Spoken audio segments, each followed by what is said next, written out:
Ei, gente, bom dia. É, Fico feliz, né, que a gente está conseguindo avançar, né? Eu vou ser bem sincero, assim, né? Eu acho que é uma coisa que eu já falei, né? Mas eu não, eu continuo me surpreendendo, assim. Eu acho que, de fato, é bem inesperado para mim estar aqui em 2020 falando sobre Benjamin, falando sobre Kafka, né? Que são autores que eu até gosto, né? Ou Kafka, enfim, eu tenho menos vergonha de gostar do Kafka, porque acho que não tem nada de vergonhoso de gostar do Kafka. Mas o Benjamin eu acho que tem um pouquinho algo de vergonhoso.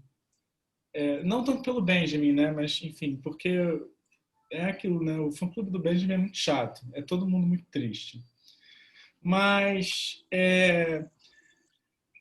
é por isso que talvez eu fiquei feliz em reler um texto como Experiência e Pobreza, que é o que eu vou falar hoje, né? Junto com um conto do Kafka, que é o Mensageiro Imperial. Mas eu fiquei feliz de reler porque eu achei que é um texto muito menos melancólico do que eu imaginava, né? Na verdade, numa das minhas passagens prediletas do texto, ele até fala, né, que a gente não anseia nada mais do que se libertar da experiência, né? Até porque a vida da experiência é uma merda, eu acho, né? Quer dizer, não que seja uma merda, mas assim, eu acho que, de fato, um mundo articulado a partir da experiência é um mundo que, por conta das condições da experiência, a gente não tem muito espaço para nenhuma inconsistência, né? E eu acho que isso, na verdade, é algo meio sufocante.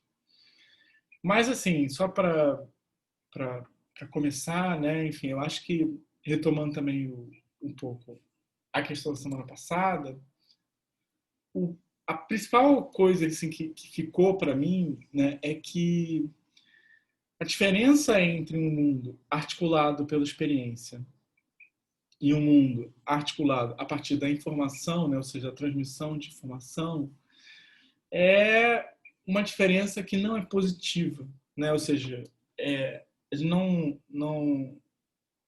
não tem algo a dizer sobre esse mundo moderno, salvo que ele é um mundo em que as experiências não são mais transmissíveis, né?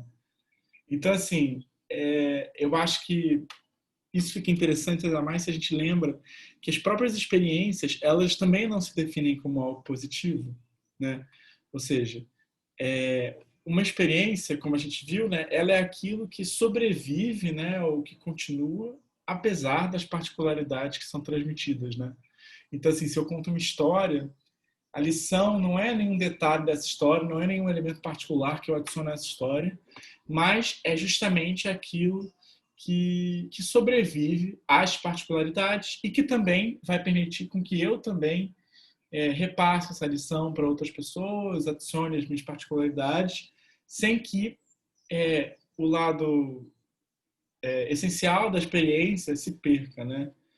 Então, assim, uma coisa que eu tentei falar, né, e articular é que o que se transmite não é nenhuma vivência específica, né, não é isso que é transmitido na experiência, mas é o próprio fato de que as vidas são construídas socialmente, né? Então, assim, se, como o Beijo me marca, a condição dessa transmissibilidade é a minha capacidade de articular a minha experiência, né? Ele fala isso, né? Eu só tenho como receber uma lição de experiência se eu consigo entender como aquilo se conecta com a minha vida, né? Eu só consigo decifrar o que tem de essencial numa experiência se eu sei bem o que eu quero, né?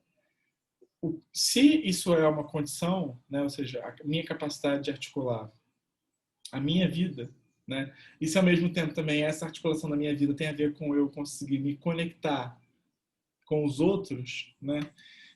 O que parece estar implicado aí é que cada transmissão de experiência ela é uma espécie de pulso que sinaliza que uma comunidade existe, né? Eu acho que inclusive ela é tipo aqueles sinais vitais assim, né, que você tem naqueles, eu não sei como é o nome disso, desse aparelho, mas é aquilo que quando você está vendo série de hospital e aí fica o negócio, sabe? Sei lá, a única palavra que vem na minha cabeça é uma palavra que é completamente incorreta, que é o hemograma, né? Mas enfim. O ponto é que eu acho que a capacidade de transmitir experiências, ela, claro, transmite experiências e tal, né? Mas ela também transmite sempre o fato de que essa comunidade ela está transmitindo, né? É como se fosse uma testagem do canal, né? Um elemento fático da experiência. E assim, a partir dessa compreensão da experiência como também aquilo que transmite a sua própria existência, aliás, a existência da experiência como algo que existe em uma comunidade, que dá sinal da existência de uma comunidade, eu acho que fica mais fácil de entender o que é negado a partir do momento em que a gente nega a transmissão de experiências, né? Ou seja, a partir do momento que a gente começa a transmitir informações. O que aparece nesse momento é que não tem mais laços comunitários como a gente tinha antes, né? Porque a informação é justamente aquilo que tem como função estabelecer um ponto de referência, um ponto de comunicação entre partes, né? Eu acho que uma forma de entender a informação é como algo que procura produzir uma referência comum entre duas partes. E a informação, então, nesse sentido, ela não tem nada que seria a se decifrar, né? Ela seria uma superficialidade, um tipo de objeto que o objetivo é fornecer uma descrição do mundo, né? Então, assim, e por que ela fornece uma descrição? Porque uma das coisas que o Benjamin marca é justamente que a informação ela é algo que explica, né? Ela descreve uma situação, né? Mas ela descreve uma situação explicando ela, né? E explicar o quê? É você conectar, né? Então, assim, o que eu acho interessante é que a negação da experiência não é um passo para frente, mas é um passo para trás, né? Um mundo que é articulado a partir da informação é um mundo em que a realidade compartilhada, social, né? Ou seja, aquela que estava garantida no mundo da experiência, essa realidade compartilhada não está mais garantida, mas precisa ser construída, e ela é construída a partir da informação, né? Mas o fato de que esse mundo não existe, pelo menos assim, como um dado, né? Isso implica também que a gente não consegue articular a nossa vida, né? A gente não tem condição de entender as experiências, por quê? Porque o nosso mundo em comum não existe mais. Mas a gente entende que se o que falta para a gente é uma conexão com os outros, então essa articulação da nossa vida necessária para a transmissão da experiência não é uma compreensão da nossa interioridade, né, do nosso íntimo. Ela é uma compreensão de como a gente se conecta com os outros, né? Ou seja, eu sinto que o mundo da experiência não é um mundo em que a gente é articulado porque a gente se conhece. Ele é articulado porque a gente consegue se posicionar como parte de uma comunidade, né? Ou seja, como alguém que compõe um corpo social, mas também como alguém que é composto por esse corpo social. Então, assim, o fato de que apenas informações seriam transmissíveis seria sintoma de um mundo em que a gente não tem mais as condições que permitem que as experiências circulem. E a gente não tem mais essas condições, por quê? Porque é como se a gente tivesse recuado e estivesse agora procurando realizar essas condições, criar essas condições, né? Mas, assim, o que é curioso né, a gente dá um passo atrás, né? Ou seja, antes de qualquer lição moral, a gente precisa dos canais que transmitem essas lições morais, né? Então, assim, a gente precisa construir essa infraestrutura, né? Eu acho que esse é o mundo da informação. É um mundo em que a infraestrutura pelo qual as experiências circulam ainda não está pronto, né? Mas o que eu acho interessante, ainda mais se a gente relembra o texto da Patricia Reed, né, que a gente comentou, é que essa capacidade de transmitir experiências, ela tem um desenvolvimento que, curiosamente, ele é inversamente proporcional à nossa capacidade de se conectar, né? Só para retomar o texto da Reed, a questão quanto mais a gente se conecta, mais a gente acha que a gente vai se aproximar das pessoas, né? O problema é que o que a gente vê na prática é que quanto mais conexões, mais distante a gente se torna, né? Por quê? Porque eu acho que o que se revela nessa quantidade crescente de conexões é justamente uma equivocação do mundo, né? Então, assim, o que eu diria é que quanto mais a gente se conectasse, né, quanto mais canais a gente tivesse para circular um mundo em comum, mais a gente se distancia e mais difícil é você transmitir experiências, né? Então, assim, o que a modernidade pode ser, a modernidade nesses termos assim da Patricia Reed, né? Talvez a gente e também misturando com o Benjamin, talvez a gente possa entender isso como o fato de que a gente está num mundo que não transmite mais experiências, mais informações, não é o efeito de um fracasso das nossas conexões. Não é que as pessoas estão desconectadas, né? Na verdade, seria justamente o contrário, né? A gente não consegue mais transmitir experiências porque a gente está sofrendo um aumento exponencial das conexões, né? Então, assim, essa impossibilidade de transmitir, ela é uma consequência do aumento da nossa capacidade de transmissão. E eu acho isso uma coisa importante, né? Essa forma de explicar. Por quê? Porque a gente não precisa trazer nenhum elemento externo para justificar essa alteração. A gente não precisa marcar nenhum evento que seja o fracasso das experiências, das conexões. A gente pode simplesmente dizer que, bem, o fato de que a gente não consegue se transmitir não é um defeito das transmissões, mas é uma consequência inevitável do fato de que a gente está querendo transmitir experiências, né? É como se, no afã de transmitir experiências, a gente acabasse se conectando ainda mais, e aí acho que seria, digamos assim, as leis da comunicação entrando, quanto mais canais de transmissão a gente tem, mais o mundo se torna complexo, né? E aí é nesse ponto que a gente não consegue mais transmitir experiências e que a experiência se revela como outra coisa, né? Mas eu vou falar um pouco sobre isso um pouquinho mais adiante, mas eu acho que é um pouco isso que está em jogo aqui, né? Mas, enfim, eu acho que, inclusive, né, a pobreza da experiência sendo tratada não como um fracasso, mas um sucesso de comunicação, também impede a gente de cair na leitura insuportável do Benjamin como um ser nostálgico, né? Eu acho que o que eu gosto no Experiência e Pobreza é que é um texto absolutamente não nostálgico, né? E ele até fala, a gente pode até entender essa pobreza da experiência a partir dos exemplos que o Benjamin dá, né? De ver como é que elas não são um fracasso de comunicação, mas até um sucesso, né? Porque ele vai falar, nunca a experiência foi mais desmentida. A da estratégia pela guerra das trincheiras, as econômicas pela inflação, as do corpo pela fome, as morais pelos detentores do poder. O que eu acho interessante nesse trecho é que, por exemplo, se a gente pega a guerra das trincheiras, né? Você está ali na trincheira, nada faz sentido, porque você está ali, sabe? Sua vida não faz mais sentido, você está ali só esperando. Mas se você está ali naquela posição, é porque, sim, a experiência da estratégia, né, de que você vai fazer alguma coisa, isso vai ter um efeito na guerra, isso não faz mais sentido. Mas não é que a guerra deixou de fazer sentido. É que a guerra agora ela é operada numa escala que não está mais ao seu nível, né?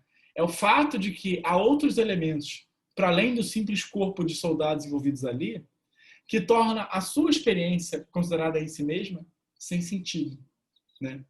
É uma coisa semelhante com a inflação, né? Para quem está vendo no mercado o preço aumentar das coisas, a experiência econômica ela é posta em xeque, né? Por quê? Porque a gente até vê o preço aumentando, mas a gente não consegue entender todas as maquinarias, né, que fazem com que o preço aumente, sendo que a gente só está querendo ir no mercado comprar arroz, né? A mesma coisa também com a fome, né? Que coisa esquisita é essa, né? Que a gente tem fome, mas nunca teve tanta comida no mundo, né? Então, assim, é porque existem outras relações que excedem o meu simples desejo de me alimentar e a disponibilidade de comer, que impedem que a comida chegue para mim, né? Então, assim, o que eu acho que essas, digamos assim, situações que, para pegar o termo do Benjamin, né, desmentem a experiência, né? O que as situações que desmentem a experiência dizem é que a gente não consegue mais entender o mundo a partir da escala da nossa experiência, né? Então, assim, a nossa perspectiva não consegue dar conta da complexidade do mundo, porque existem tantas conexões que elas são ininteligíveis do nosso ponto de vista. Se a gente pensa a partir da nossa fome apenas, não faz sentido faltar comida quando tem tanta comida disponível, né? E o que o Benjamin parece propor nesse texto, né, por isso que eu acho que parece um texto bem propositivo, né, bem pouco melancólico, é uma espécie de barbárie positiva, né, que é uma outra forma de lidar com esse excesso de escalas, né? Por quê? Porque a gente acha que tem uma posição standard, digamos, que é o quê? Nós somos seres talhados na medida da experiência, né? Então, assim, mesmo que esse mundo da experiência tenha sido perdido, ele é a nossa escala, digamos assim, de fábrica, né? E aí qual é o problema? O problema é que as nossas conexões se ampliaram em tal medida que, se a gente continua aplicando essa perspectiva no mundo, a gente se encontra desorientado, ou seja, a gente não vê sentido em certas ações, em certas práticas, né? Em certas situações, como, por exemplo, no caso da Guerra das Trincheiras. Se eu pego apenas a medida da minha perspectiva, eu não entendo as movimentações de guerra, né? Eu fico sem sentido.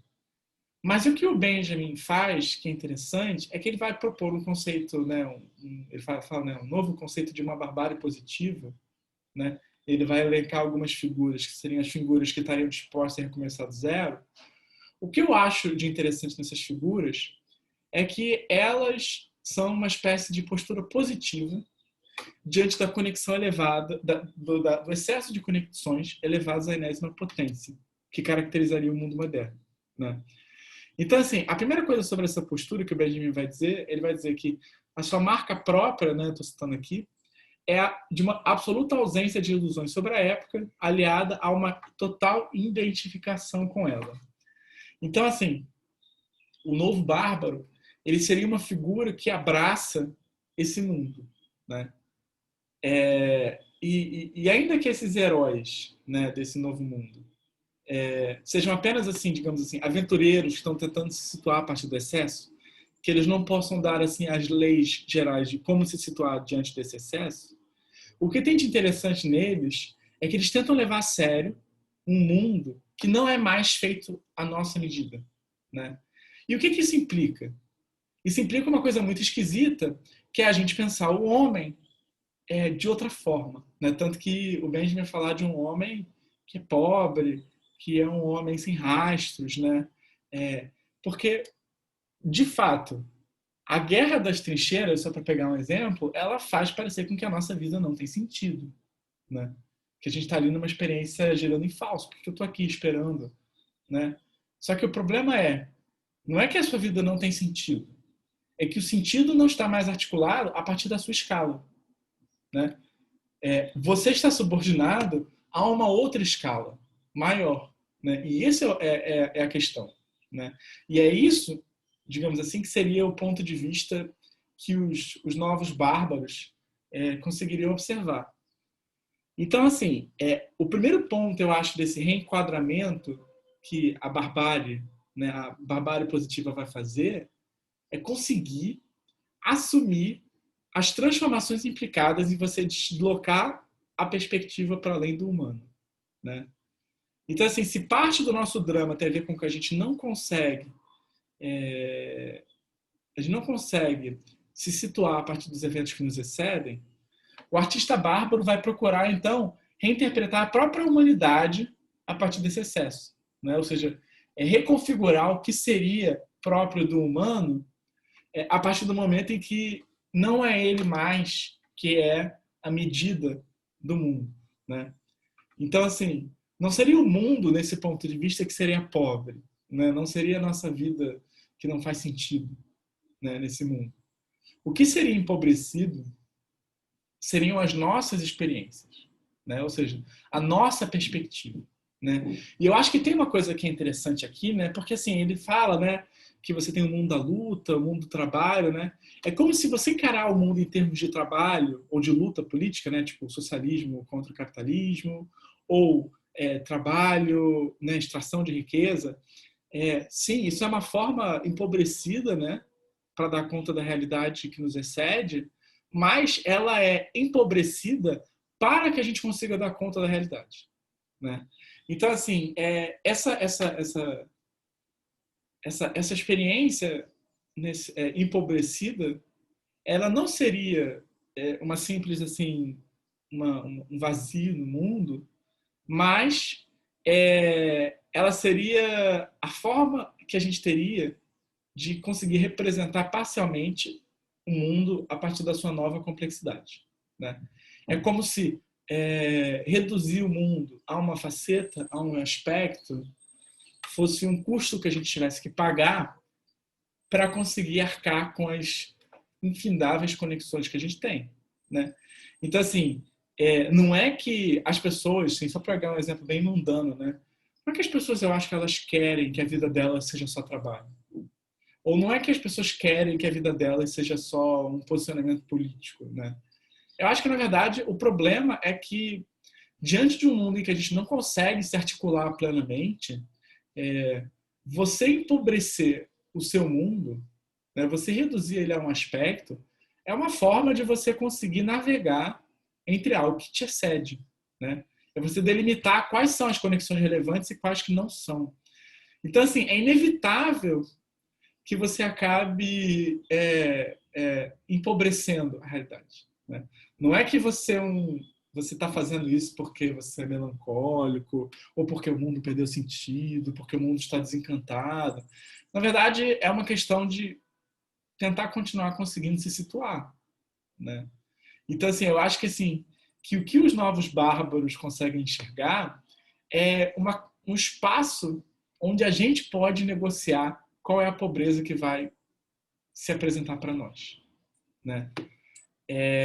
Então, assim, o que isso me faz pensar, né? Me faz pensar que talvez a gente possa compreender a experiência em outros termos. Ou seja, a partir do fato que hoje em dia a gente empobrece o mundo para conseguir se situar nele, porque ele é muito amplo, talvez a gente pode entender agora, então, o mundo da experiência como um mundo que a experiência é um emaranhado de questões, de perspectivas, né?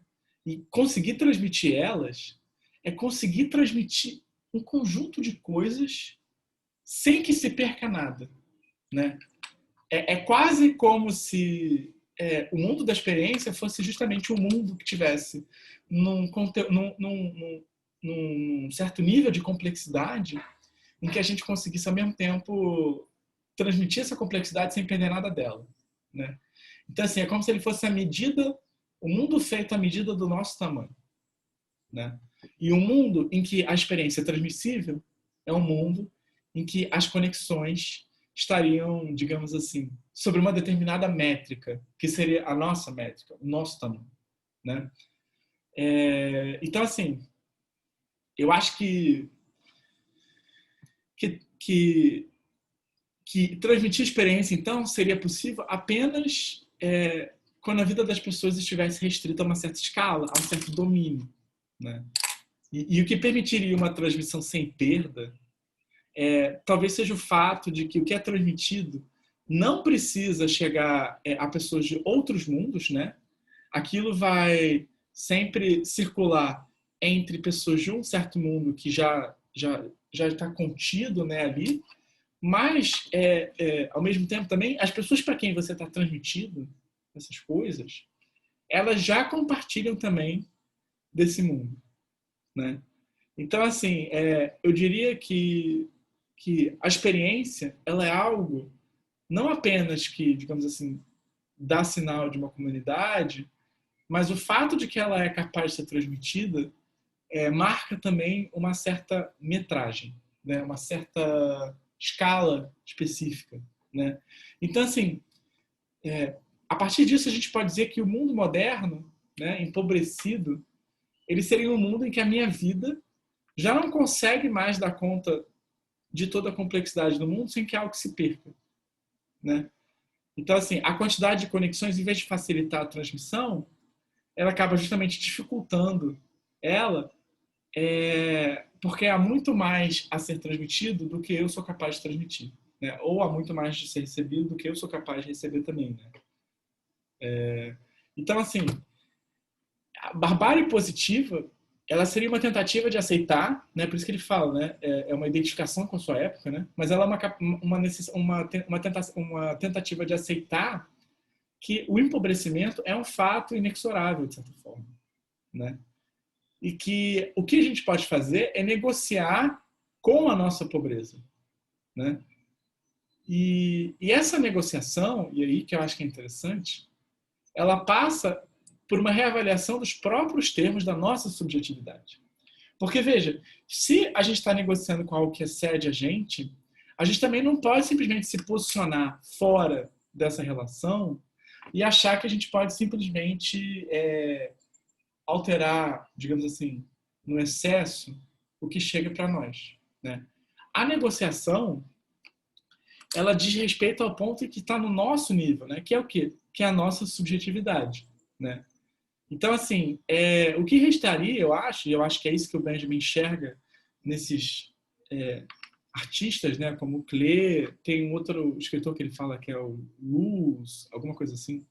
Mas, enfim, o que ele enxerga neles, eu acho, é uma reconfiguração do próprio sujeito a partir do excesso, né? Então, assim, independente da gente concordar ou não com as figurações da subjetividade por esses autores, o que eu acho que fica visível é que quando eles falam assim de um novo homem que não tem segredos, que não deixa rastros, que vive no mundo dos vidros, o que isso é uma forma de compreender o homem a partir do seu empobrecimento, né?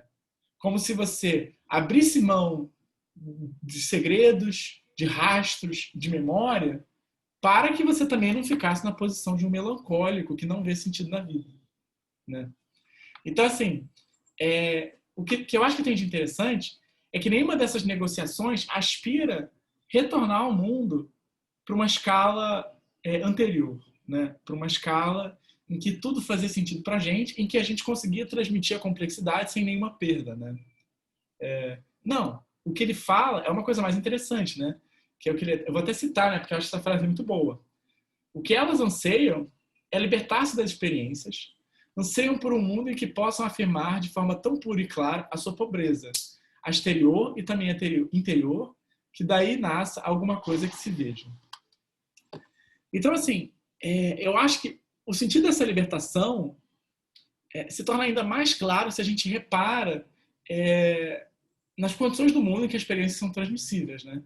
Uma coisa que eu tentei falar semana passada é que eu acho que assim, o mundo em que as experiências são possíveis é um mundo em que nada acontece, em que a nossa vida já está nos trilhos, em que a gente vive numa redoma de vidro, né, de certa forma.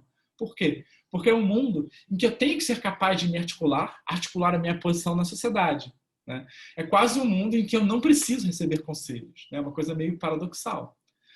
Mas, justamente, o que esse mundo é um mundo em que nada acontece, né? Então, é um mundo também em que nenhuma inconsistência é permitida. Então, a partir do momento em que eu tenho mais conexões,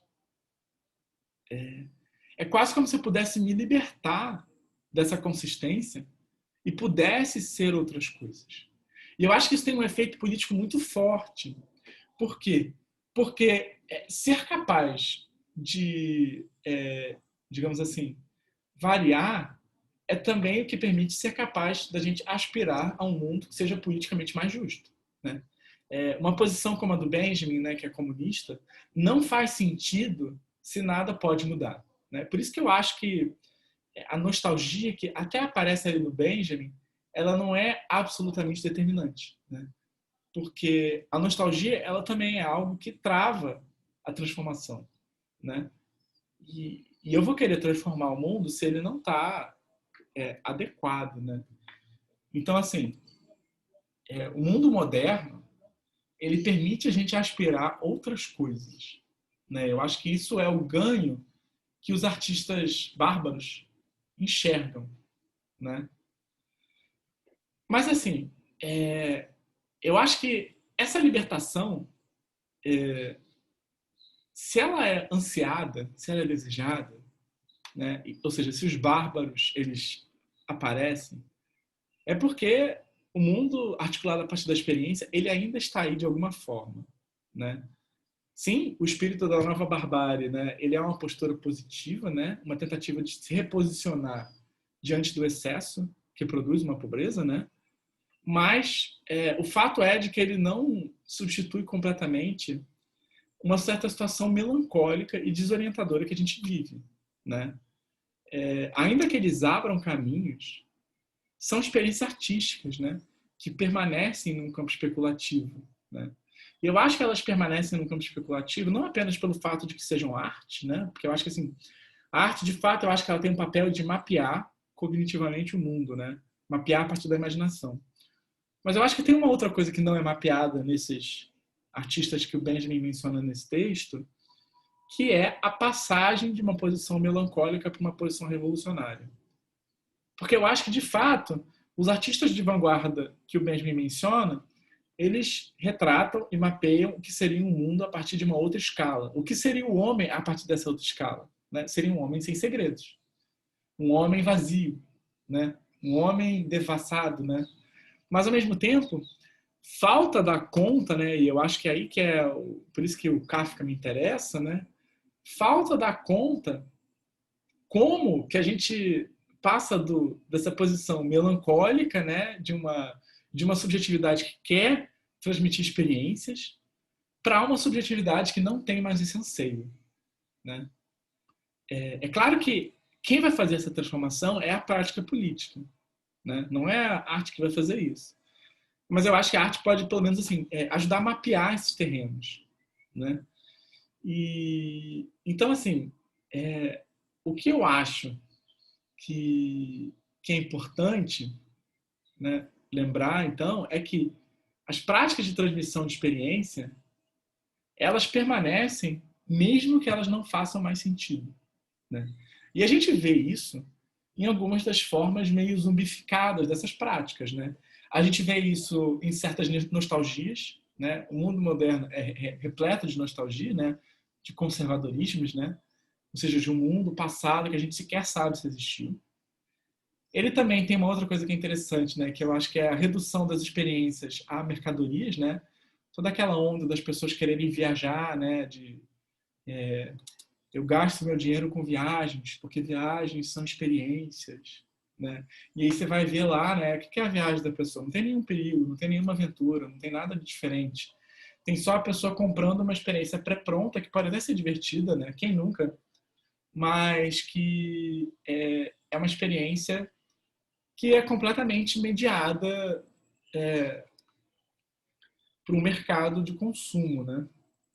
Mas você também tem até a ideia da experiência como sendo um estorvo, né, para o seu desejo, né? Como se a necessidade de ter experiências, de reproduzir experiências, acabasse, às vezes, indo contra o nosso desejo de não ter experiências, né? Que é um pouco o desejo de aspiração política, né? Que é um desejo que não deseja, é um desejo que deseja se libertar das condições do mundo da experiência, né? Então, assim, o problema, eu acho, e eu acho que é isso que falta às práticas vanguardistas que o Benjamin menciona, é a gente conseguir dar conta do esgotamento dessa transmissibilidade de experiência, né? É por isso que eu acho que não é apenas necessário mapear o que seria um mundo a partir de outra metragem, mas eu acho que é preciso também dar conta das formas que a gente pode alterar a metragem que orienta o nosso mundo, né? Ou seja, a gente precisa dar conta dessa passagem. E é por isso que eu acho que o Kafka é um autor interessante, né? Eu tinha pensado em comentar três textos, né? Mas no fim eu acabei decidindo comentar apenas um, que é O Mensageiro Imperial. Né? O Mensageiro Imperial, na verdade, é uma parte de um conto que é o Durante a Construção da Muralha da China, né? Que eu acho que também traz essas questões, mas eu resolvi me focar no Mensageiro Imperial. Né? O que eu acho interessante ali é que o conto ele vai retratar o esgotamento de uma certa metragem da experiência. Né? E ele retrata isso de um modo muito peculiar, né? E que eu acho que é muito moderno, né? Porque o Benjamin está falando, o Kafka está falando de um mundo da China imperial antiga, né? Mas eu acho que o que se apresenta nesse conto como uma espécie de linha de fuga é a própria modernidade germânica, né? Do início do século XX, né? Então, assim, o que eu vejo ali, né, não é apenas assim uma descrição de uma outra escala, né? O que eu vejo é uma descrição que começa numa escala, mas que, levando muito a sério essa escala, ela acaba esgotando ela, mostrando os seus limites, a um ponto em que aparece virtualmente, ou seja, não aparece de fato no conto, o que seria as necessidades de uma outra escala, né? Então, assim, eu acho que esse conto é interessante, ele mapeia uma passagem, porque ele consegue mostrar um esgotamento, mas é um tipo de esgotamento que mostra a necessidade de uma outra escala, né? Bem, então, assim, o que é esse conto, né? O Mensageiro Imperial? Né? Eu vou ler ele aqui bem brevemente, eu vou tentar ler de um modo curto, porque ele é bem curtinho mesmo, tá? E vou comentar alguns detalhes que eu acho que ajudam a gente a entender essa situação. E aí a gente pode caminhar para a fala do Léo, né? E depois a gente pode discutir, né? Mas eu vou ler aqui. O imperador, assim consta, enviou a você, o só, o súdito lastimável, a minúscula sombra a minúscula sombra refugiada na mais remota distância diante do sol imperial, exatamente a você, o imperador enviou do leito da morte uma mensagem. Na verdade, acho que eu vou fazer até melhor. Eu vou ir comentando o conto enquanto eu leio, porque eu acho que é justamente isso que é o meu ponto, né? Você vê que é interessante, né, que ele marca muito a singularidade e a particularidade do súdito, né? A você, né? O imperador enviou a você, ou seja, é uma coisa muito assim, a nós enquanto pessoas, né? Fez o mensageiro se ajoelhar ao pé da cama e segredou-lhe a mensagem no ouvido. Estava tão empenhado nela que o mandou ainda repeti-la no seu próprio ouvido. Ou seja, o imperador, ele pediu para o mensageiro, ele queria enviar uma mensagem, né? Mas ele estava morrendo, né? E ele contou essa mensagem no ouvido do mensageiro e pediu para o mensageiro repetir no ouvido dele, né? Então, assim, a gente vê de cara que tem três figuras nesse conto. Tem o imperador, que está morrendo, né? Tem o súdito para quem ele quer enviar a mensagem e tem o mensageiro. O mensageiro, ele é um terceiro que existe por quê? Porque é preciso atravessar duas distâncias. Uma distância temporal e uma distância espacial. Se fosse apenas uma questão espacial, o imperador poderia chegar no súdito, né? Ele poderia contar para o súdito. Mas o imperador está morrendo. Então, o mensageiro ele precisa atravessar não apenas uma distância do centro do império para a margem, mas ele precisa atravessar uma distância do momento em que o rei ainda está vivo e o momento em que o rei já está morto. Né? Porque o momento em que a mensagem é emitida pelo rei, ele está vivo. Mas quando ela chega no susto, o rei já está morto. Né? Então, o mensageiro seria aquele que atravessa essas duas distâncias. Né? Mas olha que coisa interessante. Né? Você vê que o rei ele é retratado inicialmente de uma forma humana. Né? Ele tem um corpo. Né? Ele pede para o cara se ajoelhar, tem a questão do ouvido. Né? Ele pede para o cara repetir no próprio ouvido dele. Então, assim, rei, mensageiro e súdito são representados inicialmente de uma forma que eu diria que é numa escala bem corporal, humana, né? Na nossa escala, na escala da experiência. Mas qual o problema? E esse problema a gente vê já na frase seguinte. O problema é que o rei não é, aliás, o imperador, estou confundindo rei e imperador, gente, eu não sei porquê, mas enfim. O imperador não é simplesmente um ser humano, né? Tanto que ele fala. Kafka diz, com um aceno da cabeça, confirmou a exatidão do que tinha sido dito. E perante todos os que assistem à sua morte, todas as paredes que impedem a vista foram derrubadas, e nas amplas escadarias que se lançam ao alto, os grandes do reino formam um círculo. Perante todos eles, o imperador despachou o mensageiro. Nessa frase, o imperador já não é mais o corpo, mas ele é uma função, né? Tá tudo ordenado em direção a ele. E ele não mais fala ao pé do ouvido do outro, pede para o outro repetir, né? Ele despacha, ele dá uma ordem, né? Então, assim, você vê que aqui a figura do rei é duplicada, né? Eu não sei se eu estou fritando demais para esses detalhes, né? Mas enfim. Mas eu acho que aqui a figura do rei é duplicada. Ela não é mais simplesmente o corpo do rei, mas o corpo do imperador, né? Mas agora o imperador é uma função também, né? Então, assim, no imperador você tem essas duas coisas. Você tem tanto um corpo que se comunica com outro corpo, mas você tem também uma função que ordena outras funções, né? Ou seja, um imperador que ordena seus súditos, né? E o que acontece? Bem, depois ele vai fazer um movimento muito semelhante que tem a ver com o mensageiro. Ele fala: este se pôs, o mensageiro, né, imediatamente em marcha. É um homem robusto, infatigável. Ou seja, o mensageiro é descrito em termos corporais. Ele é robusto, ele é infatigável, né? Mas, por outro lado, estendendo ora o outro braço, ele abre o caminho na multidão. Quando encontra resistência, aponta para o peito onde está o símbolo do sol. Avança fácil como nenhum outro. Então você vê, ele é robusto, infatigável, ou seja, ele também é um ser humano, ele também é um corpo. Mas, por outro lado, ele aponta, né, para o símbolo do sol. Então ele também é uma função. Qual é a função dele? Ele é mensageiro do rei. E é essa função que faz com que as pessoas saiam do caminho dele, né? Mas ele fala: mas a multidão é tão grande, suas moradas não têm fim. Fosse um campo livre que se abrisse, como ele voaria. E certamente você logo ouviria a esplêndida batida dos seus punhos na porta. Ao invés disso, porém, como são vãos os seus esforços. Então, assim, aqui eu acho que tem uma coisa que é interessante, que é o quê? Que você tem duas perspectivas possíveis e duas escalas possíveis, tanto no rei como no mensageiro, né? Agora ele fala, se fosse um campo livre, ele voaria, mas não é. O mensageiro não consegue, né? Ele se esbarra nos obstáculos. Então, assim, o que eu acho que a gente é levado a crer? Que, enquanto função, ele não teria obstáculos.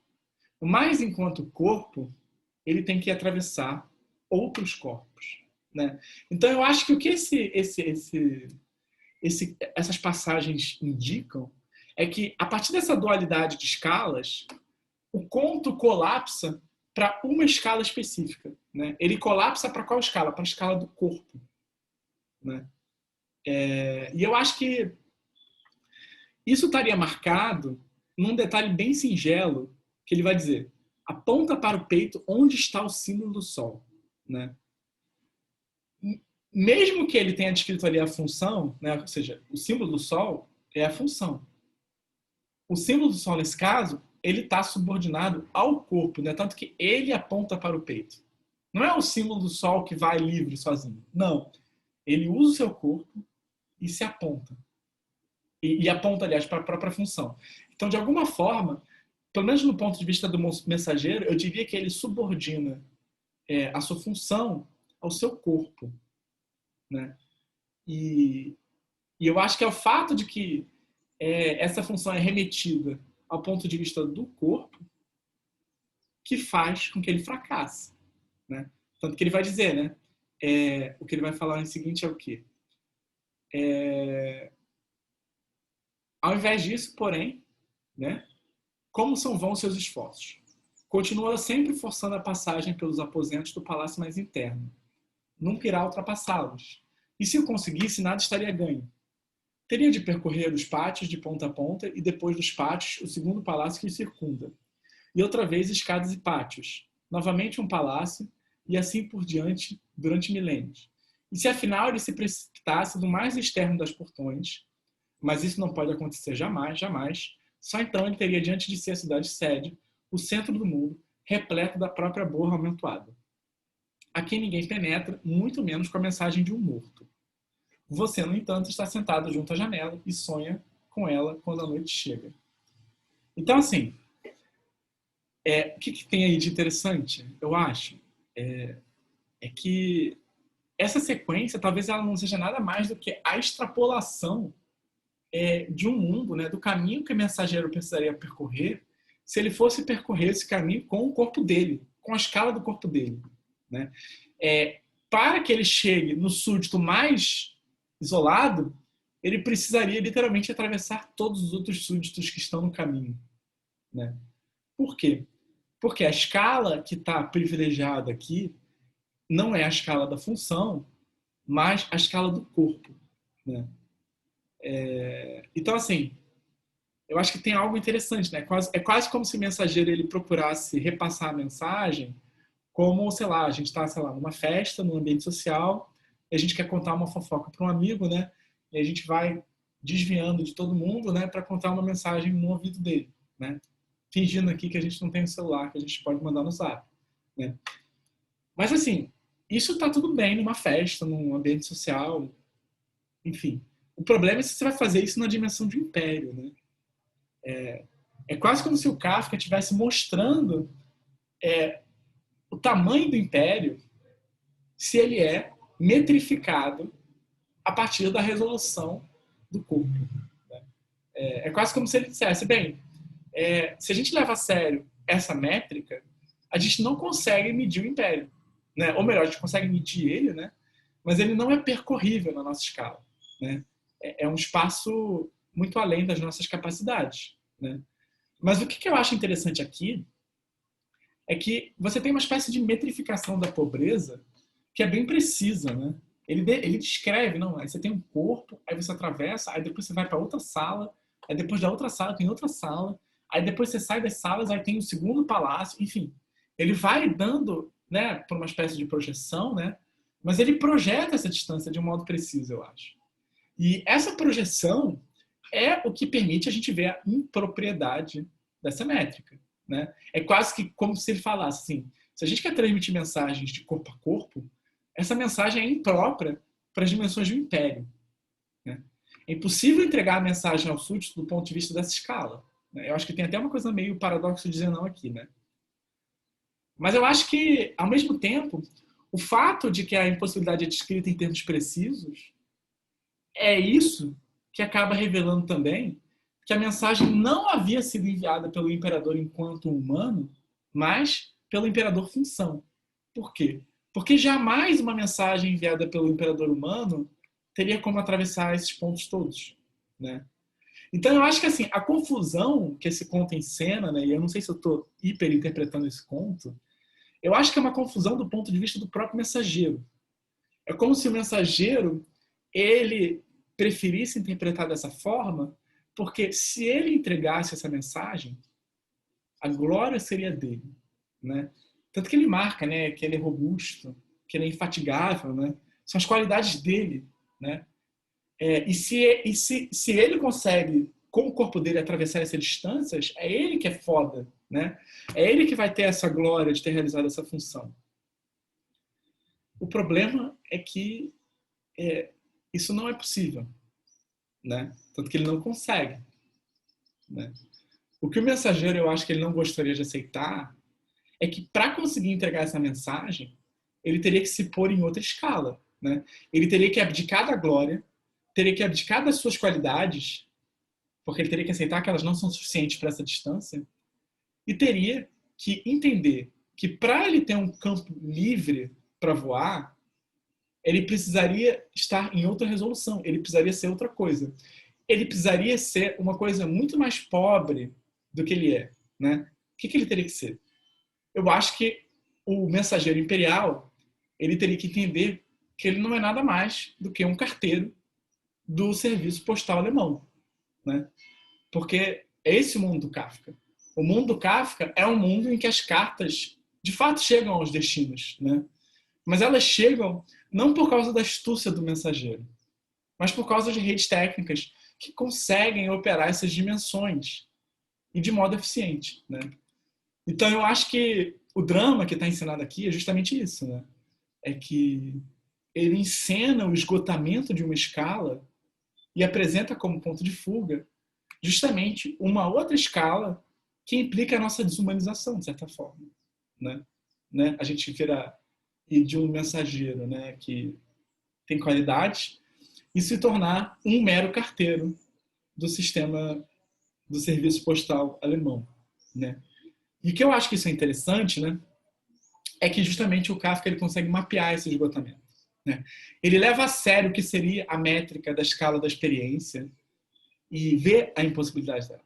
E ele não precisa anunciar o serviço postal alemão no final. Aquilo aparece como um ponto de fuga, eu acho, né? Como o que seria necessário para que essa mensagem fosse enviada. Por quê? É um sistema impessoal, né?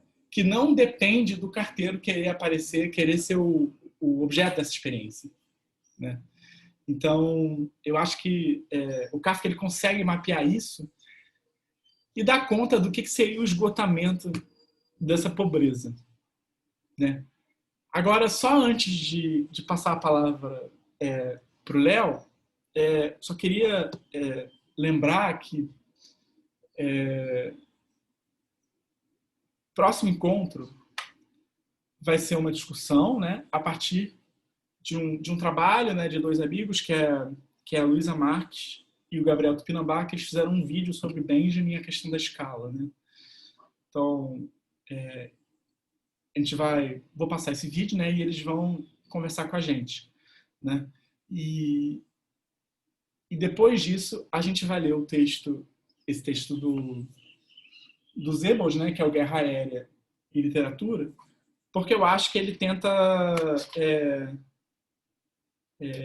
investigar, né, esses fracassos de lidar com as escalas que nos excedem, né? E o caso específico que ele está lidando, né, é a incapacidade da literatura alemã representar os bombardeios aéreos que a Inglaterra fez na Alemanha, né? Enfim. Então, só para a gente ter isso para os próximos encontros, né? Mas, Léo, se você quiser agora falar. Oi, gente, dá para me ouvir bem? Meu nome é Léo Leonardo, o Rafael me chamou aqui porque eu estudo Kafka, né? Eu fiz uma dissertação agora, defendi no começo do ano na UF sobre as cartas do Kafka, e eu lido um pouco nesse trabalho muito com a figura justamente do mensageiro. E aí, aí me chamou aqui para a gente conversar sobre isso, tentar ser muito breve, né? Eu queria falar só, na verdade, ela retomar a questão do mensageiro e da escala e tentar trazer um pouco como essa figura aparece no Kafka, em outros lugares também, além desse, e falar um pouco sobre isso. Basicamente, né, o conto que o Rafa leu e comentou, a Mensagem Imperial, ele é parte, como ele falou também, do conto Uma Muralha, durante a construção da muralha na China, que é quase uma novela, é longo, e basicamente nessa narrativa é a narrativa de um arquiteto que se dedica, por várias razões, a contar a história do povo. E basicamente nessa narrativa longa, da qual a Mensagem Imperial faz parte, o narrador, ele começa tentando entender o método de construção da muralha da China, e acaba falando, é extremamente complicado. Você começa num lugar, e aí você manda uma série de trabalhadores para outro lugar ao mesmo tempo, então você tem que organizar e coordenar para não haver buracos, só que sempre vai haver buracos. E dentro desse, aí em dado momento, o narrador vai e conta essa história do mensageiro imperial e da mensagem imperial.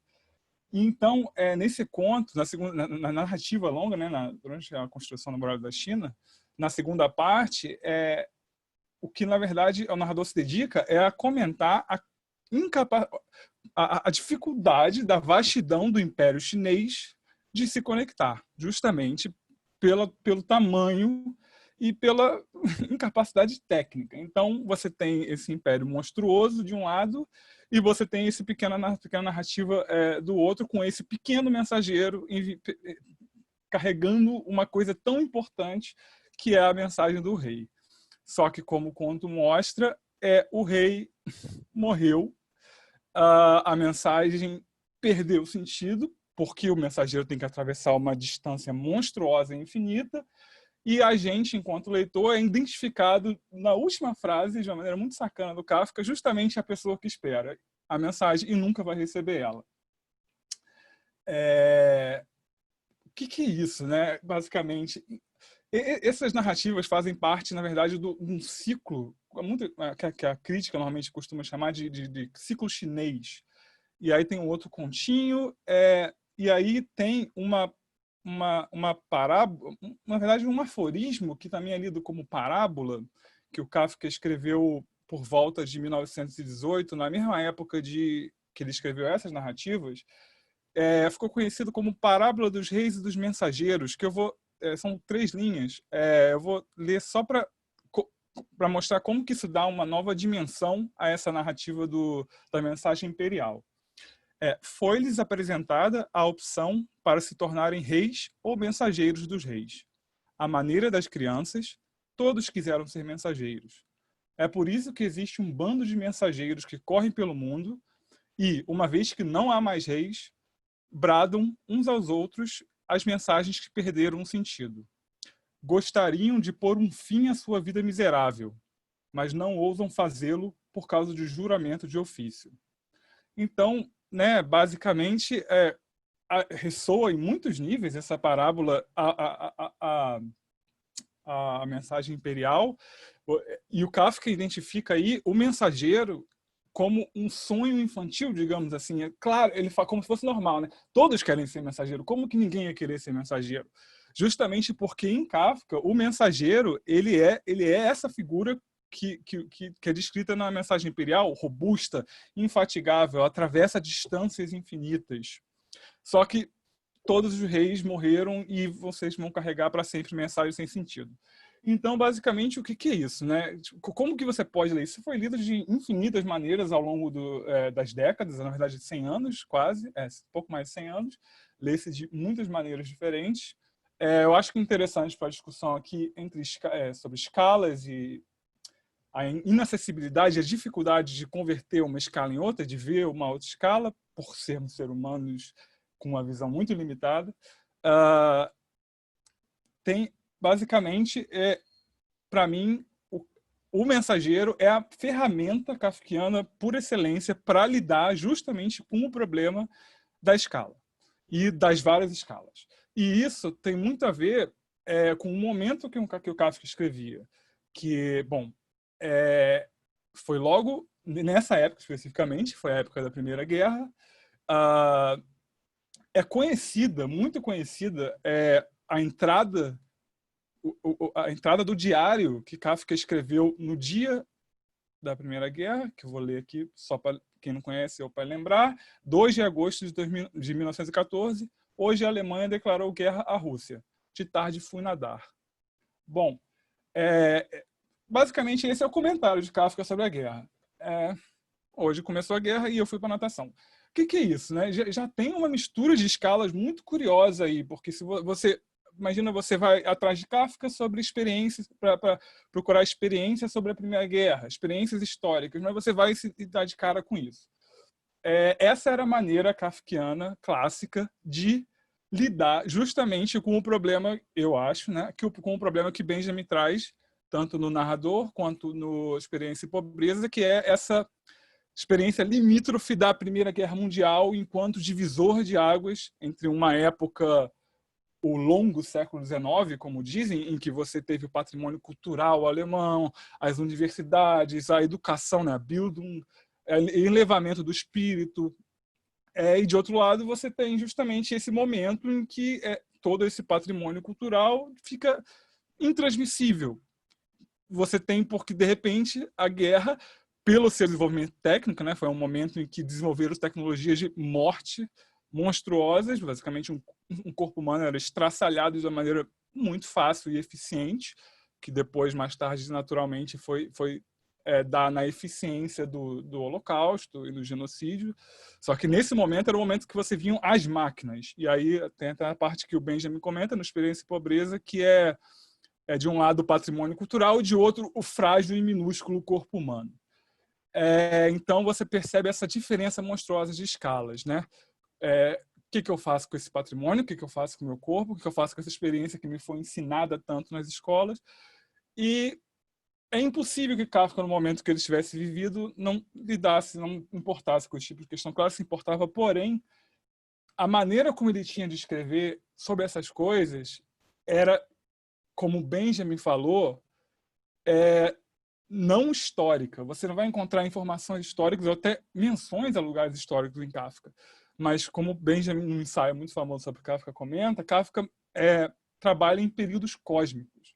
Então, a história, para ele, é uma escala que é subjugada a uma escala muito maior, que é a escala mítica, que é quando tudo começou lá atrás. Se você quiser ir infinitamente para trás, você vai dar num mito, e a história é uma parte disso. Então, Kafka é um produtor de mitos modernos, de alguma maneira. Mitos que tentam lidar justamente com o estado do mito diante da história e da mudança de escalas. Então, ele era quase um alquimista que lidava com escalas na literatura dele. A literatura dele é um constante uma negociação entre escalas míticas, históricas, técnicas e humanas, digamos assim, né? E, curiosamente, ele escreveu esses contos quando ele morava numa rua chamada Rua dos Alquimistas, e ele, de fato, estava trabalhando de uma maneira quase alquimista ali, lidando com esse patrimônio cultural. Mas, basicamente, aí para voltar um pouco na questão da transmissibilidade, então o mensageiro ele seria, basicamente, a ferramenta kafkiana por excelência para lidar com a profusão de escalas que o século XX trouxe, e a incapacidade de você conversar. Como você... o mito, o que é um mito? É a Odisseia? É um livro? O que eu tenho a ver com a Odisseia? O que eu tenho com isso? O que isso diz a respeito da minha vida? Não diz nada. Então, porém, isso existe, isso faz parte da história. Como lidar com isso? Não à toa, os contos de Kafka parecem parábolas, parecem mitos muitas vezes. E, basicamente, na obra de Kafka, que é conhecida principalmente pelo Processo, o romance Processo e a novela Metamorfose, nessas obras já há em si, nelas, uma novidade que é trazer escalas novas para a literatura. Ou seja, no caso do Processo, a burocracia, a questão das leis. Pela primeira vez na literatura, você vê aquele mundo morto do ponto de vista do século XVIII e XIX, a burocracia. O que isso tem a ver com o espírito? O que isso tem a ver com a vida humana? Kafka traz essa nova escala que todo mundo tinha que lidar, mas isso não era lidado de maneira literária. Traz isso para o romance. E dentro desses romances, você tem, novamente, a figura dos mensageiros. Principalmente no Processo e no Castelo, e principalmente no Castelo, que foi o romance inacabado dele, termina literalmente no meio de uma frase incompleta, é extremamente agoniante, você lê aquelas 400 páginas e se depara com uma frase incompleta. Mas o resto do romance ele é extremamente bem construído e ele basicamente ele é baseado no quê? Existe o castelo, que é como o rei da mensagem imperial, é um centro distante e inacessível de poder e comando. Ele não faz nada, ele é um centro administrativo, ele é uma repartição pública, digamos assim. E K, o personagem, não consegue acessar o castelo de jeito nenhum, e o romance todo se passa nas adjacências que conectam o castelo à aldeia que fica ao redor dele, e K vai de lá para cá tentando todas as maneiras possíveis chegar no castelo, não consegue. Por causa dessa topologia do romance, não à toa o personagem é um agrimensor, ele mede terras, ele é isso não é mencionado no romance, mas ele mede isso que ele faz, ou seja, novamente, prova de que Kafka estava preocupado com essas questões de medição e metrificação. Então, basicamente, por ser essa topologia do romance, os mensageiros são muito importantes. Mensageiros são aqueles que se conectam ao castelo. Eles vão e voltam com mensagens. Então, o mensageiro principal do castelo se chama Barnabás. E quando o Cal, o personagem, encontra ele, é uma revelação. Ele, ao mesmo tempo, como que ele descreve? Ele descreve que é uma figura misteriosa, é uma figura orgulhosa, porém indecifrável. E aí o Kafka escreve, ele parece uma mensagem. É assim que ele escreve Barnabás. Ele não faz ideia do conteúdo das mensagens, porém ele parece uma mensagem. Ou seja, a mensagem, de fato, por vir desses centros de poder inacessíveis, é extremamente importante. Mas, toda vez que K recebe uma mensagem de Barnabás, a mensagem já demorou muito tempo para chegar, já perdeu o sentido absoluto, está atrasada. Porém, o mensageiro ele é a coisa mais valiosa, valorosa que se pode ter no mundo burocrático de Kafka, porque ele lida com essa escala humana do personagem e a escala inacessível da burocracia, do império, de tudo que controla a vida humana. Controla por comandos toda uma escala monstruosa e fora da nossa alçada de percepção. E pelo mensageiro ter essa característica, é muito curioso que Kafka, assim, é muito, por um lado claro, e por outro curioso que Kafka tenha escolhido a China. Porque, se você considera o mundo histórico que Kafka vivia, que era um funcionário público, Kafka era um advogado, trabalhava com seguro, ele providenciava seguro de trabalho para acidentes, para pessoas que sofreram acidente. Basicamente, esse era o trabalho diário de Kafka. É um mundo repartição pública, ficava lá escrevendo petições, só que com o que ele lidava nesse mundo, que é muito curioso, e essa é uma pesquisa recente, está sendo feita ainda, a Primeira Guerra, o que ele fez? Ela convocou todos os homens para a guerra. Na fábrica sobraram gente inábil, fraca e mulheres e crianças. Todo mundo foi trabalhar na fábrica, mulheres e crianças, inclusive. Kafka lidava o tempo todo com acidentes de trabalho pesados, não só ex-combatentes de guerra que voltavam com traumas, como também crianças e mulheres perdem o braço, perdem a perna. Kafka estava diariamente visitando fábricas e lidando com isso, e em tribunal e argumentando para que o Estado desse, enfim, seguro para essas pessoas. Bom, esse era o contato de Kafka com a história. Então, isso não aparece nas narrativas, porém é muito difícil ignorar uma vez que você sabe disso, que isso não pode não fazer parte da narrativa da literatura de Kafka. Então, basicamente, ele estava lidando com essa mudança de escalas entre o século XIX e o patrimônio, a elevação do espírito, a educação, e esse mundo burocrático, técnico, brutal. E não à toa. Então, no ciclo chinês, o que ele parece fazer é tirar toda a capacidade técnica do Império Austro-Húngaro da época, que depois virou a Tchecoslováquia, ele morava em Praga. Ele retira a rede técnica que tem um correio tão perfeito, funciona tão bem. Na China, ele retira isso, ele retira essa característica do mundo dele para pensar como que se conecta, como que se conectava e como que sem essa rede técnica do correio, dos trens, do telégrafo, como que a gente se comunica sem isso? E depois de você saber como se comunica sem isso, o que isso diz sobre hoje, no caso, 1920? Então, o ciclo chinês de Kafka, com suas mensagens, seus mensageiros e sua rede, parece estar sempre preocupado com a conectividade e a transmissibilidade das mensagens. E aí você volta novamente à questão do mensageiro. O que é? Como o Rafa falou, ele é uma função. Qual é a função do mensageiro? Entregar uma mensagem. Ponto. Em alemão, a palavra mensageiro, ela é uma palavra muito simples, que significa só a pessoa que faz algo em tarefa para alguém. É basicamente isso. E a mensagem é só aquilo que essa pessoa carrega. Botschaft. Pronto. Essa é a definição de mensageiro em alemão. Então, para a gente, mensageiro é aquele que carrega uma mensagem. Mas no alemão que Kafka estava lidando, é uma pessoa realizando uma função para alguém. Uma pessoa que alguém manda fazer alguma coisa. Então, existe esse paradoxo entre a função dela, que é ser absolutamente vazia, tudo que importa é o que ela carrega.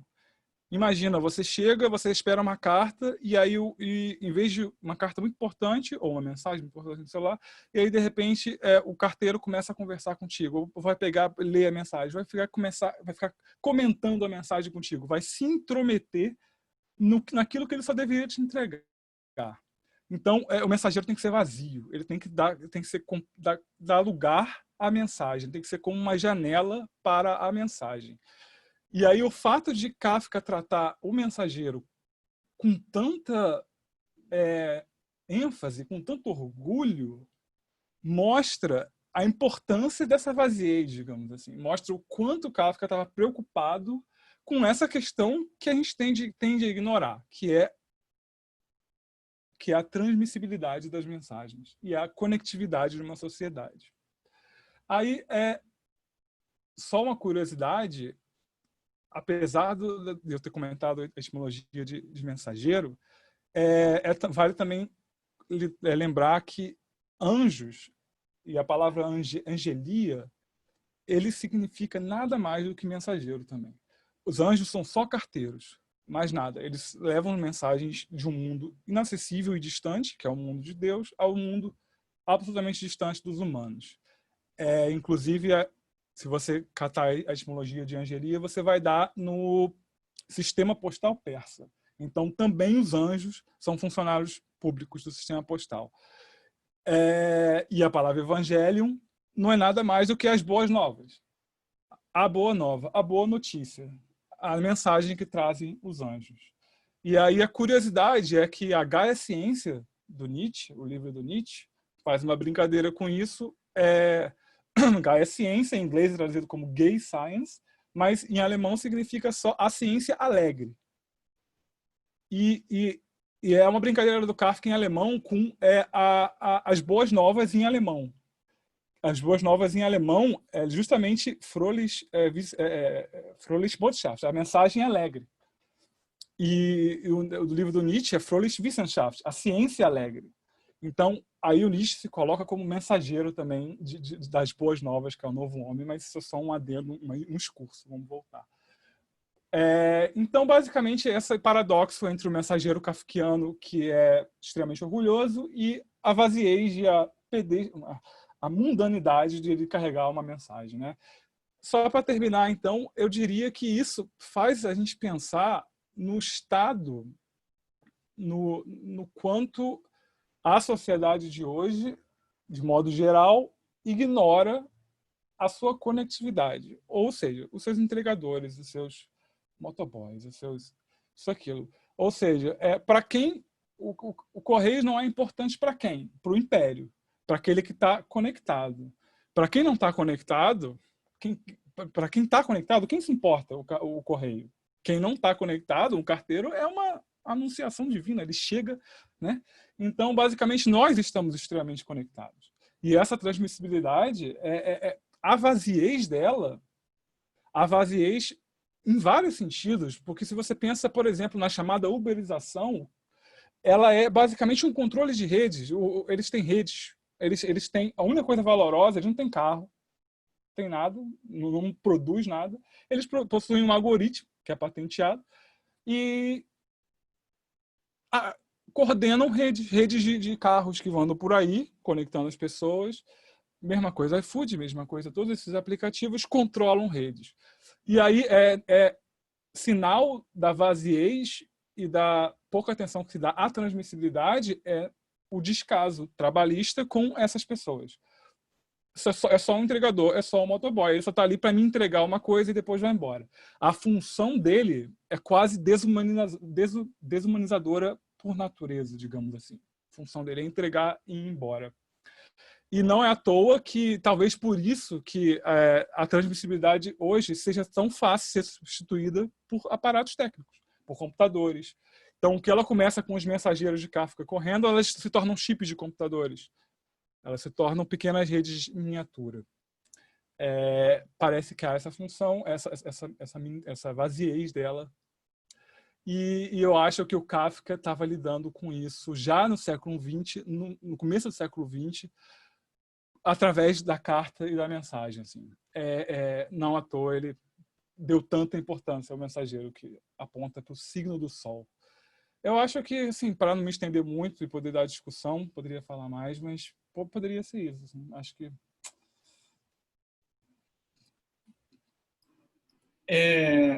Eu vou só aproveitar que eu tenho a palavra para... Eu achei muito bom o que você falou, fiquei pensando em várias coisas. Uma coisa que eu fiquei pensando, e enfim, aí você pode comentar e depois a gente pode também abrir para as outras pessoas que quiserem fazer questões e tal, é que, de alguma forma, a impressão que eu tenho no Kafka, quando eu leio, pelo menos assim, essas questões, é que existe um drama de aceitar que a nossa escala não é a nossa escala, né? Tanto que quando isso que você falou do conto da muralha chinesa é muito bom, porque quando ele tira o sistema postal, né? De fato, o caráter não humano da coisa, as pessoas não se conectam mais, né? Só que o problema é que para o sistema postal existir, você tem que desumanizar, as pessoas têm que se subordinar ao que está para além delas, né? De fato, eu acho que é bem esquisito isso, né? Porque parece que vários problemas e questões, até políticas, né, se tornam inacessíveis se a gente não consegue ver isso, né? Pelo menos assim, ver que eu acho que pelo menos assim é o que o Benjamin, eu acho que ele está tentando também de certa forma chegar, né? Que essa pobreza, ela pode ser negociada desde que você aceite que você vai perder alguma coisa, né? É uma espécie de negociação do que você vai se permitir ver, né? Sobre certas escalas, tentar ver o que você consegue, o que você quer manter, né? Porque eu acho que tem isso, né? E o que eu fico pensando assim é que o Kafka ele meio que descreve, parece que de forma até meio exaustiva, né? O que você perde, né? Quando você não, você perde a capacidade de se comunicar, né? E ainda mais se você pega assim aquela visão assim meio prometeica do ser humano, tipo assim, incrível, capaz de tudo e tal. E para certas coisas acontecerem, na verdade, o que você tem que fazer é calar a boca e fazer sua função, né?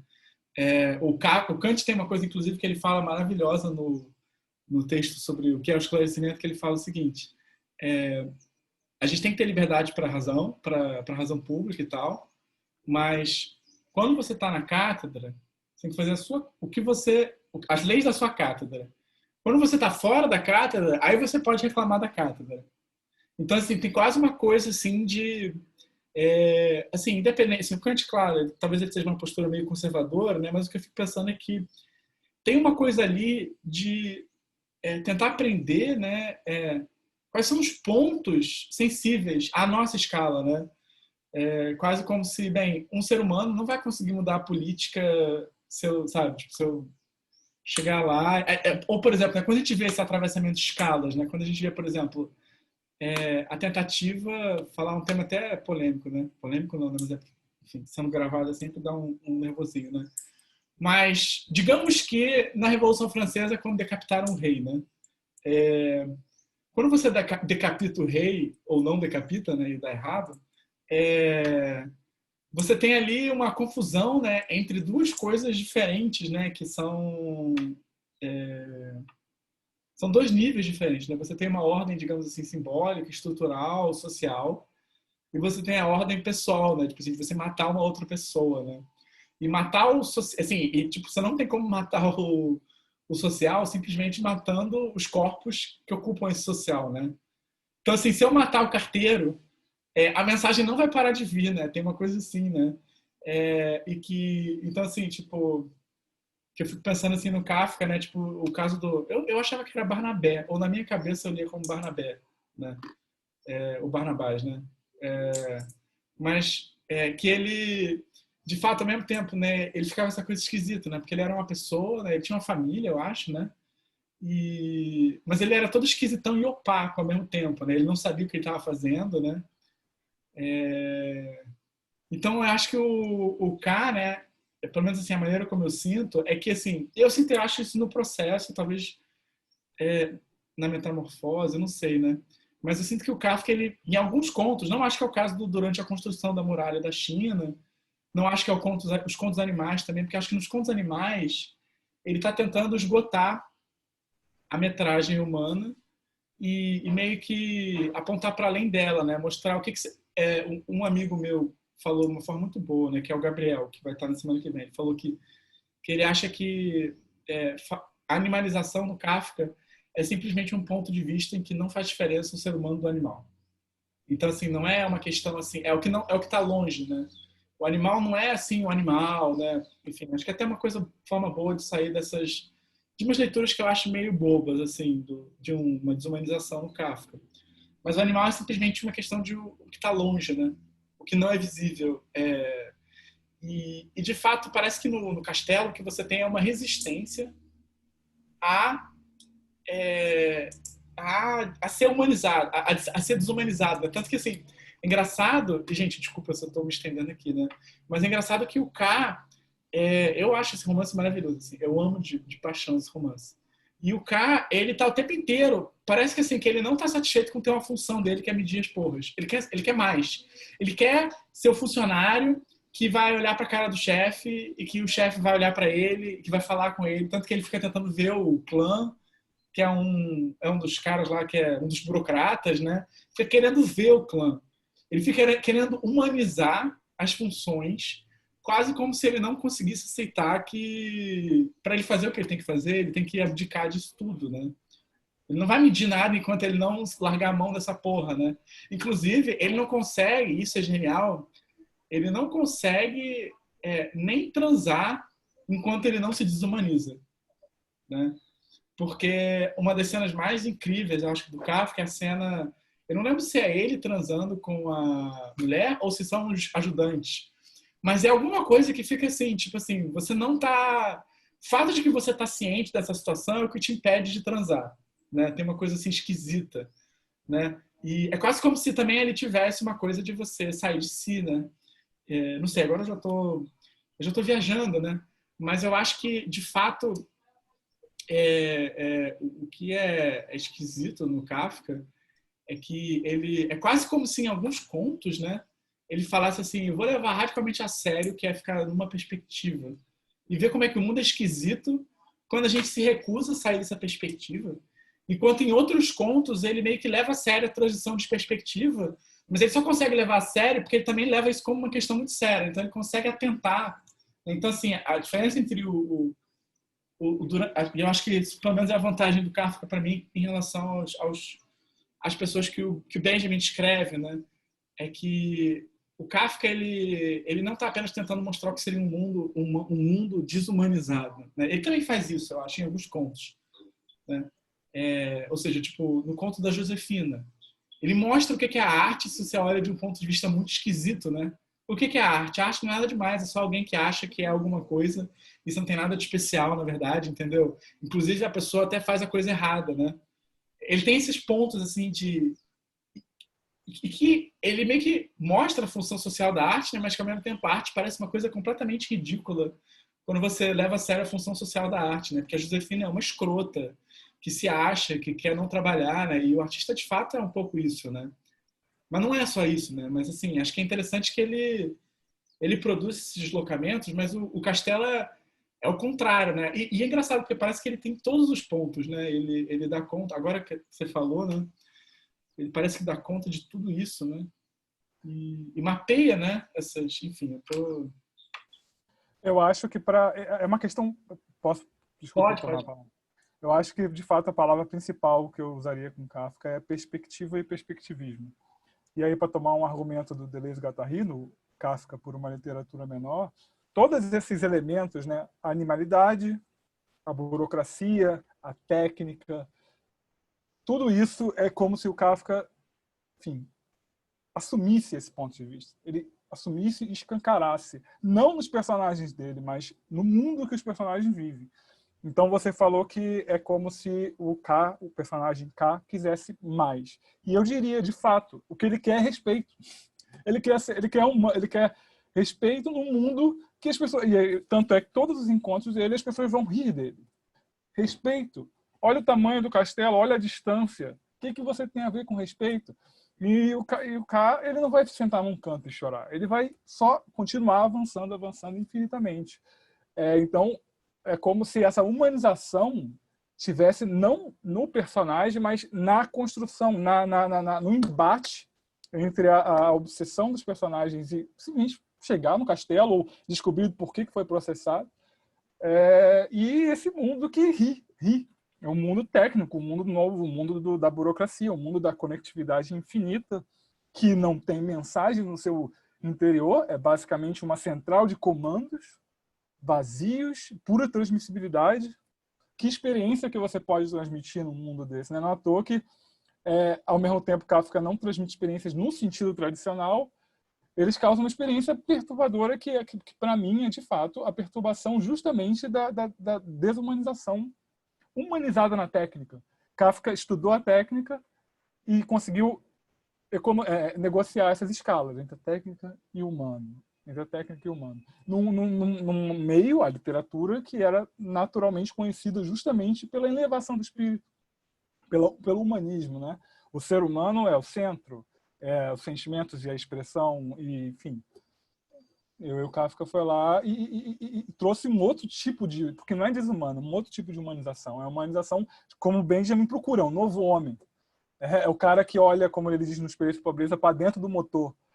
E dentro do motor ele sente uma vida, assim. Eu acho que isso cabe ao Kafka também.